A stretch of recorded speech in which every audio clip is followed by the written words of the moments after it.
ভিক্ষুক রাস্তা দিয়া যায় আর জমিদারের পুত্রবধূও যায়। একজন সামনের থেকে আসতেছে, একজন সামনের দিকে যাইতেছে।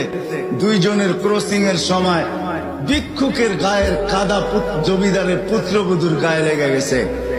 সে দুনিয়া আন্ধার করে ফেলছে, স্বামীকে ডাইকা নিয়ে আসছে, বলছে ভিক্ষুক আমার কাপড় নষ্ট করে দিছে। সে শুধু ভিক্ষুক ছিল না, বৃদ্ধ ছিল। বৃদ্ধ ছিল না শুধু, জীর্ণ ছিল, শীর্ণ ছিল। শরীরে কাপড় ছিল না, ফাটা চিরা কাপড় ছিল। পায়ে জুতা ছিল না, পেটে ভাত ছিল না। জমিদারের পুত্র সইতে পারে নাই, যৌবনী শক্তি সয়তো সয় কি করা। তার স্ত্রীর গায়ে ভিক্ষুকের কাদা, বস সমগ্র শক্তিকে হাতে জমা করা, একত্র করা বৃদ্ধের গালে বসায়।